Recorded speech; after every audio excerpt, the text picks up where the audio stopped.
guys, it's Owen here with SDI. I'm joined here with Steven. Steven, how you doing, man? Good. How are you doing today? Good. Tell me who you are and everything that you're doing right now. All right. I'm Steven Carrera. I own Vet Mech Arms in Fernley, Nevada. Okay. In our shop, we do gunsmithing, Cerakote, laser engraving, anodizing, stippling, undercutting. We do a little bit of everything, custom 1911s, custom Glocks, you name it.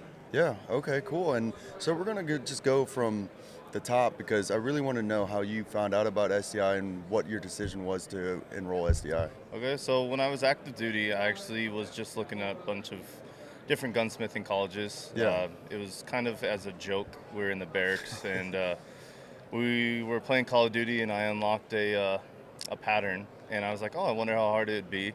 Then I started Cerakoting, and then I was like, if I'm going to Cerakote, I need to know how to actually assemble and disassemble these guns. So I learned about Sonoran Desert Institute, reached out to them, and then started going to school there while active duty. You got that diamond skin unlock, huh? Oh, yeah. It was something cool, and I was like, oh, man, this would be awesome. Tried to replicate it on Cerakote, didn't look nothing like it. You mentioned Cerakote. How did you get involved with Cerakoting? You were deployed, right? When I was doing Cerakote, it was actually pre-deployment. Gotcha. So right before we deployed, Gotcha. we were in the barracks a lot, hanging out a lot because we didn't know what to expect. It was Yeah. my first time deploying, and we were just sitting there in the barracks, and I started making it a little hobby. Just real quick, which pattern did you go with for your Cerakote? So the first one first I one. ever did, it was like purple, blue, and crimson. So it was just like a whole wild variety. It was just a mess. Yeah.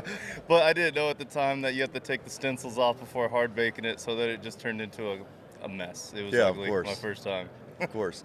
Now, you've enrolled at SDI, Yeah. and are you still active duty at this time? No, I got out March of 2024, so I've almost Okay. been a year out of active duty. Gotcha. So SDI is an online school.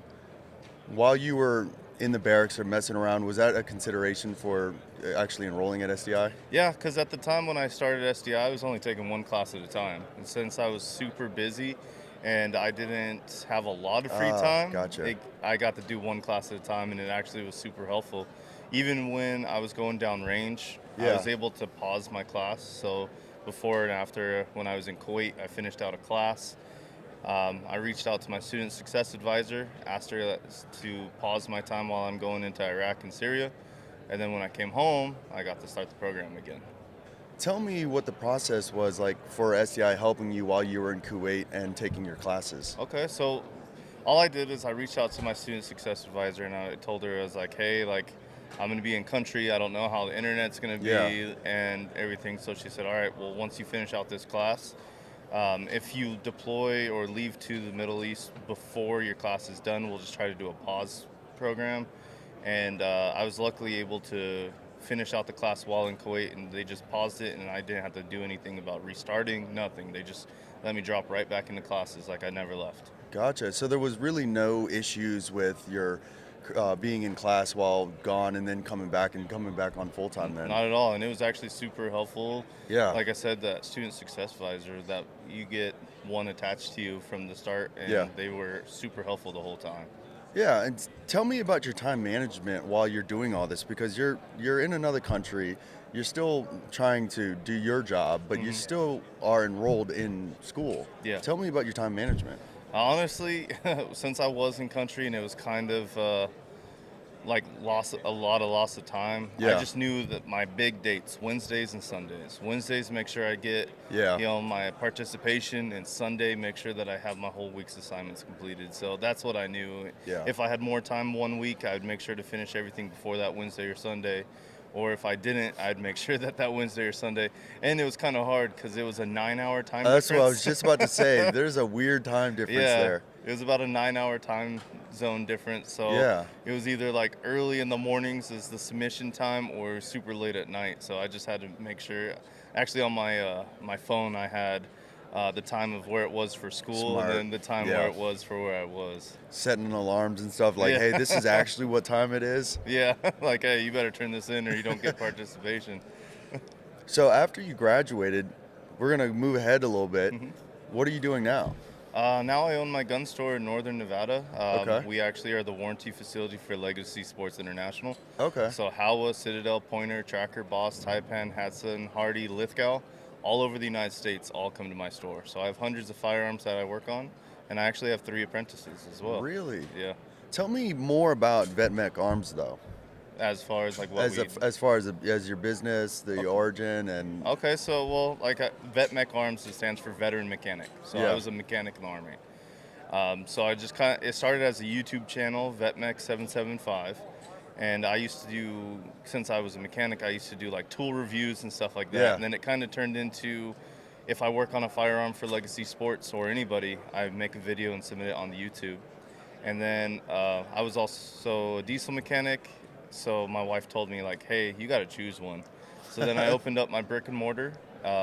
We've been successfully open for 2 years, doing great things, selling a lot of firearms, customizing a lot of firearms. We've actually been pretty well known in the area to be the one-stop shop for custom firearms. that's really cool because you mentioned you have 3 apprentices. Yes, sir. How did they get involved with SDI? So the first one, Ethan, he came to me. He was already enrolling into SDI, but he hasn't been fully accepted. Okay. And he was like, hey, like I'm trying to reach out to gun stores. Like nobody's really giving me the time of day. Yeah. And I hired him on as an apprentice. And he kind of was learning under me while he's going to SDI. So he's been with me almost a year and a half now. Yeah. And he's still going to school. He's doing about 1 class at a time like I was. Yeah. And then my next one was River Gagnon. He came in to the shop and was like really questioning me, asked me like, oh, you know, what should I do? This is kind of a passion. Like I wanted to do it as a hobby, but where should I go? Yeah. And I brought him on to the shop, and he started going to Sonoran Desert Institute, and he actually just finished his first class. Nice. And then Justice, he just started the SDI program, so he just got approved, and he'll be going.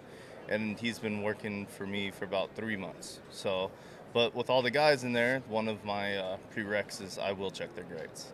Yeah. Because if they're not doing good in school working on the firearms there, they can't work on the firearms for me. So that's a prereq to make sure they're doing good. That's really cool that you've kind of taken them under your wing, and then you can also share your experiences while at SDI, because a lot of people, when they go to SDI, it's new for them. Some people have never been to college, and then 2, some people have been to college, but they've never been to an online environment. So you're able, if they have any sort of questions, you're able to just tell them right away. Yeah, you know, and I've done a couple different gunsmithing colleges, and I've liked SDI the most. Yeah. Because you actually get to interact with other students.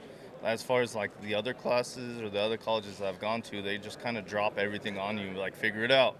Whereas SDI, like I still have buddies that I went to classes with that help me get parts or help me when I have questions, or you know, I still talk to some of the professors, you know, so it builds a community, and that helps, far more helpful than here's just all the info, figure it out for yourself. Yeah, with SDI, one of the biggest takeaways for me was, like you said, the networking, because I've met so many people from all over the United States, including you, and we have stayed in contact even well after school. And I've been through college more than once. And I can tell you right now, there's only a handful of people from those brick and mortar schools that I actually stay in touch with. Oh yeah. There are thousands of people from SDI that I still stay in contact with, like in the Discord itself. It's crazy. Yeah, when you were messaging me on Discord, I was like, who's this guy? Yeah. Like, so if somebody wants to find out more information about your gun store, how do they find it? Vetmech775.com. On the website, you get a little bit about us. It has pictures of me, my wife, and our 12-year-old triplets. Awesome. Yeah. That's a handful. Yeah, oh, for sure. Steven, again, thank you for Yes, your sir. time. Greatly Thank you. appreciate it. Yes, sir. Thank you.